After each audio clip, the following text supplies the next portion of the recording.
Hey, this is my 2009-2010 NBA season preview video.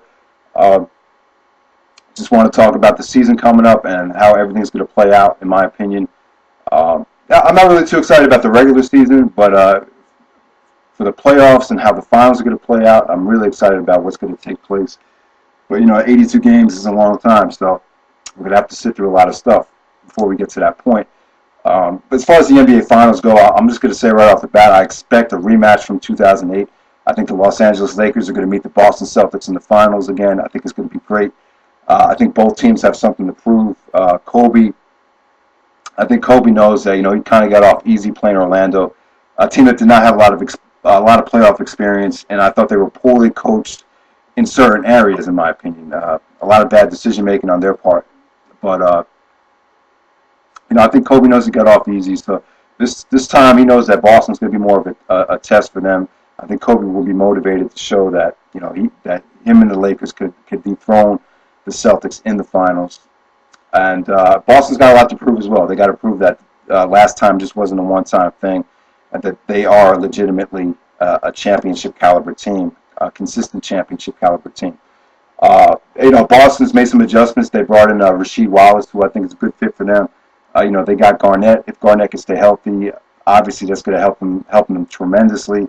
Paul Pierce looks like he's in great shape. Ray Allen's going to be Ray Allen, and then you got Rajon Rondo, a great young athletic point guard. I think the combination of the young point guard with all the veterans on the front line is a deadly combination. So yeah, I think the Celtics will definitely come out on the East. I think the Lakers, they got Ron Artest now. I think Bynum is healthy.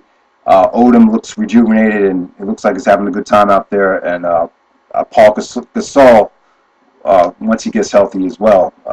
I think this team is just going to run the table. I think they're going to get 70 wins. I think it's going to be a great season for Kobe. He's had a full summer of rest, but at the same time, he's still in rhythm. It's not like they got eliminated in April. He just played in the finals, so he still has his basketball rhythm, which is very important in my opinion. So definitely think Lakers and Celtics will meet in the finals. I'll run down some other teams that will come close. Start on the Eastern Conference first. I'll talk about the Orlando Magic. I think the Magic, they had a great run last year. I'm still against the fact that they kept Jameer Nelson over Rafer Alston and guys like Courtney Lee. I thought those guys proved a lot last season, so I just don't think it was right just to let those guys go. I think they should have made more of an attempt to keep them. They got Hedo Turkoglu actually signed with Toronto, and they picked up Vince Carter in a trade for Rafer Alston, Courtney Lee, and Tony Petit. At first I thought, that was kind of a stupid move to make to get rid of Turkoglu, but, I kind of changed my mind. I think Vince Carter has a lot more to offer than Turkoglu. He's very athletic. He's still very athletic. He can still take it to the basket. He can still create. He can still do a lot of things. And on top of that, they have other shooters like Rashard Lewis and, J.J. Redick. And, pretty much a lot of the other guys are still there from last season. So, and a lot depends on how Dwight Howard, if he can improve his free throw shooting, and he needs to add some offensive dimensions to his game. So I think they'll be fine. I think they'll be the second best team in the East still. I think Stan Van Gundy will improve and learn from his mistakes as a coach. But Vince Carter, I think, is a good fit for them actually because for the first time in his life, Vince really doesn't have to worry about double teams. He's always been double teamed, throwing up garbage from the 3-point line. I don't think we'll see that this year. He'll only have to worry about single coverage, and he'll get a lot of open looks outside. So I think this will be a good fit for them, and it looks like it's working out well so far. So we'll see what happens with them. The only way I can see them beating Boston is if Dwight Howard becomes more of a offensive powerhouse. He needs to do more than just try to dunk on people, and he needs to add more of like a hook shot or some kind of fadeaway jumper to his game. All right, so the next team on the Eastern Conference is the Cleveland Cavaliers. I'm not a big fan of them so far, and of the adjustments that they made to bring in Shaquille O'Neal. I don't think that was their problem. Defense and rebounding on the front line, I don't think that was their main problem. I think their main problem lied on the perimeter.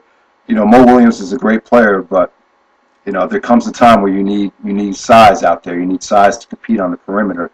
You know, the average guard in the NBA, average shooting guard in the NBA is like 6'5", 6'6", 6'7". So they definitely do need. I think they should have went after like a more skilled guard with some size that could help them on the perimeter. Because Orlando just dissected them last year on the pick and roll. So I don't know. I just don't see this team as making any improvements from last year. I think they'll pretty much be the same team, and they might be even worse. I think LeBron and Shaq are going to have a little bit of chemistry together, but at the end of the day, I just don't think Shaquille O'Neal is the answer for this team's problems. And if anything, it might slow them down a little bit. Uh, but we'll see what happens there. The other team in the Eastern Conference that I think will be the most improved team in the league by far is the Washington Wizards. Gilbert Arenas looks great so far. I wish him the best. I think he's a very exciting player, probably the best pure scorer in the game right now, or one of the best pure scorers in the game. And on top of that, you know, you still got Antoine Jameson and Caron Butler. You know, I think that's the most deadly trio in the league, actually. If those guys could just stay healthy, you know, who knows how good this team could be. And on top of that, they actually brought in other guys. You know, they signed Mike Miller. They brought in a couple big men, and they have young players that have young rookie guys that were rookies last year that are coming in. What's his name, McGee. So they got a lot of young talent as well. And on top of that, they have a great coach in Flip Saunders. I think that was a great acquisition to bring him in. I think he fits extremely well with this team because Flip is like he's more of an offensive-minded coach. So I think he'll definitely work well with this team. Uh, and their training camp sessions were awesome. I saw their training camp, and I thought out of all the teams, I thought they looked the most conditioned and the most impressive, actually. Uh, so some other teams in the East that I think will, you know, they'll probably make it to the first round, but you know, it'll probably be just, you know, just an average year for some of these teams. Chicago, I think Chicago has a great point guard in Derrick Rose, but I don't know. I just don't see them going any farther than they did last year. Miami, same thing with Miami. I think Michael Beasley needs to step up this year and show that he's a better player. I think Dwayne Wade's going to have a lot of pressure on him to duplicate the performance that he did last season. So pretty much the same thing from them. Atlanta's going to be a great team. I like Atlanta. They're probably maybe the fourth or fifth best team in the East, but I just don't think they have the personnel and the coaching to compete with the elite teams in the East. Toronto, I think Toronto makes, you know, they got Hedo Turkoglu now, and on top of that, Chris Bosh is in a contract year. So I expect them to make it to the playoffs, maybe the seventh or eighth seed. And Detroit, I think Detroit will put on a good showing. Obviously, they probably won't make it to the playoffs, but I think they'll. I like what they're headed, though. I think Charlie Villanueva, Rip Hamilton, and Ben Gordon, the three-guard lineup, I think that'll work well for them. But they don't have any size to compete with anyone else. So I think the Knicks and the Nets will make some improvements this year, but just don't expect those teams to make it to the playoffs. So in the Western Conference, besides the Lakers, I think the Denver Nuggets will probably be the second best team in the East, with Chauncey Billups going through a full season of training camp, which in my opinion, that makes a big difference. So I think this team will be a lot better. Carmelo's supposedly in the best shape of his life. And if guys like Kenyon Martin and J.R. Smith could just play a little bit smarter in the playoffs, I think this team definitely has potential out of all the teams to beat the Lakers. But I just don't see it happening. The Portland Trailblazers, this is going to be a big learning experience for them this year. They won't make it to the finals, obviously, but you know, I think Brandon Roy is the most underrated player in the league.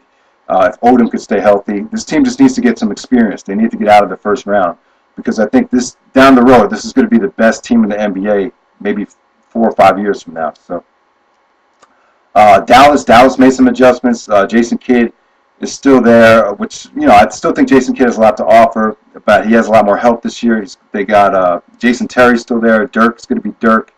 And on top of that, they brought in Drew Gooden and Sean Marion. Sean Marion and Jason Kidd have played together in the past. They have a lot of chemistry together. So I think Dallas will be good. I think they'll be better than last year. Maybe the Western Conference Finals, but that's a big maybe. They'll probably just make it to the second round.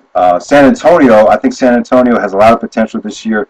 It all depends on Manu Ginobili. If Manu Ginobili can stay healthy, he's really the engine that makes them go.